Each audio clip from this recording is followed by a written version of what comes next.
You haven't heard much from me in the last 10, 15 years, but we're still relentlessly on the case of the missing moose. My name's Ken Tustin, and here we are on the foreshore of Lake Te Anau, edge of Fiordland. I've been involved in researching the moose story here for the last 5 decades. Recent events have brought the whole project back to life. In 2020, Benjamin Young, a young helicopter pilot from Te Anau, spotted a moose, a very credible sighting. He'd worked for a hunting firm in northern British Columbia for 2 seasons, so he knew exactly what he had seen. Another noteworthy record is that hunter Matt Ellis in the mid-2000s heard a female calling. Late one afternoon, I was sitting on the junction of the next water catchment way up high on a ridge, and I heard a really unusual sound, a sound I'd never heard of or heard before in Fjordland. I roared back at it with no response. I waited for about 3 or 4 minutes, and then I heard it again, roared back, no response. And it wasn't until I actually flew out of there talking to the helicopter pilot, and then he said, "Female moose sounds a little bit like a donkey ee-awing," and the moment he said that, that was the closest sort of sound that I could, I guess, compare to what I'd heard. I'd Googled a female moose call, and it was exactly that sound, and so there's no question in my mind that mid-2000s, Campbell's Kingdom, I heard a female moose call twice. So that brings us to 2025, and very, very recently we've had 2 extraordinary sightings, only 2 weeks apart. The first was an adult female seen by a Minnesotan couple, one who had been a vet for 30 years, who knew exactly what they were seeing. And the second sighting, this one a young bull, seen by 3 French Canadians on an adventure holiday. We're looking into the iris burn now, and in the shadow just below the swampy patch is where the French Canadian trio saw their young bull moose 2025, just a few months ago. And all in the hills just behind us here. Our long periods of working in the bush helped us identify particular plant species that were special to moose. One of these was mountain ribbonwood. So we decided to undertake aerial surveys, knowing that this sign was visible from the air. What we found last year was exactly that. Moose sign in mountain ribbonwood identified from the air. We did a ground check, found that was indeed the case. So, expecting this animal to return, we set up 8 trail cameras. If that moose comes back, as we expect it will, to that stand of untouched ribbonwood, we'll have our photograph. This is the best opportunity we've had for decades. So we're in the site in 2024. We found a lot of very fresh browsing and stripping of branches. We then came back mid that year to set up cameras, and we found a lot of other fresh barking sign like this. Then we came back again early this year, and we're very disappointed to see nothing. And the worry that I had was that for whatever reason this animal had moved off the site.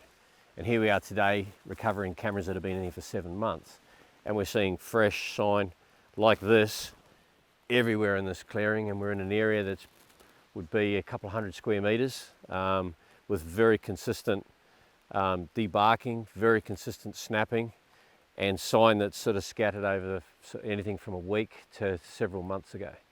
So we're really hopeful that we've got something on our cameras today, and we've got, I think, 6 cameras in the site here in different locations. So, and we've definitely had cameras across areas that should pick up an animal regardless of what it is that's been using this and doing this damage. For me personally, there's always been this challenge of measuring what we're seeing against red deer, knowing that red deer frequent these areas, and so you're always considering first, did a red deer do this? You know, when you see something like this, the height is not necessarily significant, but the depth of the rakings, the way in which the rakings are, and the fact that I've been hunting red deer all my life in Australia and New Zealand, and never ever see this type of damage or markings hunting red deer.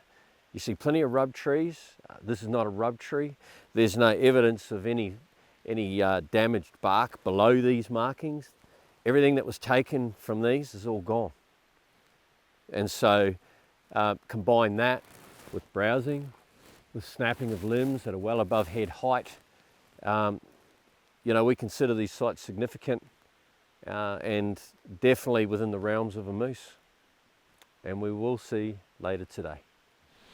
So it is a very unique place that we have found in here, and it looks like they've been habitating it for quite some time, year after year, by the evidence of the old barking and the old snapping of the high up. Like there was one here that I took a photograph of, and I'm reaching up, and I'm over 6 foot, and I'm reaching up in the breakage. A mouth has grabbed it a good 1.5 foot above, as far as I can extend my hand up. So interesting, what did that? Like, I don't think red deer can reach that high. It would have to be 9 foot above ground level that the breakage has actually happened. It's the evidence is there that it lends itself towards the moose. Not all areas are like this, not all areas that you go into. We've searched a lot of basins and we don't find the breakage in here at all, but when it's there, it's quite evident. We've been sort of coming in here for 20-25 years, looking at putting the cameras in, and it's an interesting story, and it's an exciting story, and you know, 2025, what a story if there was still one here. We hope there is. You know, when we come in today and it's the middle of winter, and even though there's no snow, there's no deer around anywhere, and there is still a lot of red deer in this area, but they can be very difficult and very hard to find. And if there's a very small number of moose left, then tenfold, far more hard to find in an area like this. It's vast, and the amount of cover and bush, you know, we're at bushline here just below it in this basin. It's terribly hard to try and find something.